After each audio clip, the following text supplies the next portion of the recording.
Good morning. First up, make sure you check out the poll in the community section. Cho Gue-sung hits Celtic transfer speed bump, as Ferencvaros plans swoop to derail bid. One notable story surrounding Celtic at present is the uncertainty surrounding the future of striker Giorgos Giakoumakis, with the Greek international having been tipped for a possible exit in the January transfer window. But first, back to the Cho Gue-sung to Celtic transfer. Ferencvaros have joined the chase to sign South Korea's Cho Gue-sung after an impressive World Cup for his country. The 24-year-old is also on Celtic's wanted list, and the Hoops hope to bring him in as part of their succession plan for Giorgos Giakoumakis, with the Greek striker set to leave the club following a contract dispute. Cho has been a key player for South Korea and netted twice in the defeat to Ghana, and is likely to start in the game against Portugal on Friday night.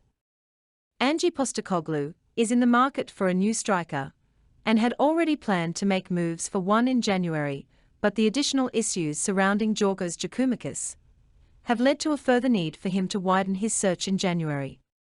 The suggestion is that the 6'2" marksman is unhappy at the failure to come to an agreement regarding a bumper new contract, with the club's offer of a pay rise said to be significantly below the player's expectations.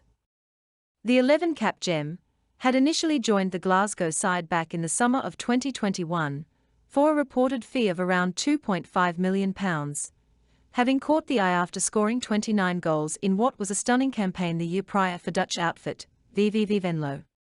Despite initial fitness issues and a lack of regular game time, having made just 22 starts for the Hoops to date, the imposing striker has still consistently delivered the goods when he has been afforded a chance to impress, with 25 goals in just 50 games for Celtic FC.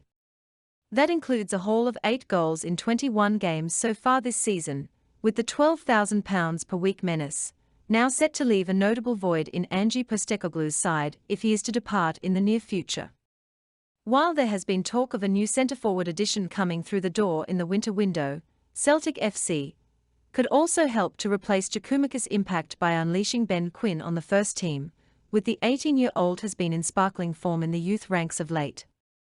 While not typically deployed through the middle, the teenager could well provide an extra goal-scoring threat from flanks were he be handed a chance by Postecoglou, with the young Irishman having scored 5 goals and laid on 3 assists in all competitions so far this season. The Dublin-born sensation may well have caught the attention of the title-winning coach amid his impact in recent games, having recorded 6 goal contributions in just his last 4 Lowland League games for the Celtic B team. Celtic FC have cited record gains from player trading of £29 million as helping bolster its £88.2 million post-pandemic bounce-back revenue, but it comes as a former Parkhead director has warned on the impending impact of austerity. Celtic's results for the year ended June 30, 2022 show that revenue rose to £88.2 million, against £60.8 million the year before, with a profit before tax of £6.1 million, swinging from an £11.5 loss before tax in 2021. In 2019, the year before the pandemic, the Parkhead club saw revenue decrease by 17.9% to £83.4 million, against £101.6 million the year before. A gain on sale of players of £17.7 million, and profit before tax of £11.3 million, compared with £17.3 million the year before. Pressures include soaring energy prices and inflationary costs across areas including food and drink. Philanthropist Lord Haughey, who owns City Facilities Management, said that there is more imagination in clubs now to generate revenue.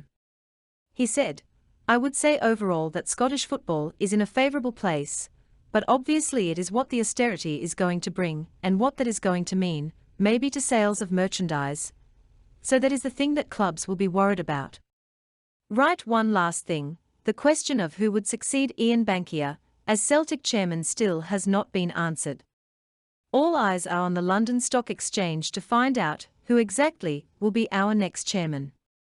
The smart money seems to be on an official return for Peter Lawwell, but nobody inside Celtic is giving anything away. What do you think of a return for Peter? Has he even gone away? Mind you, we don't do walking away, we leave that to the other side. Roll up to the party.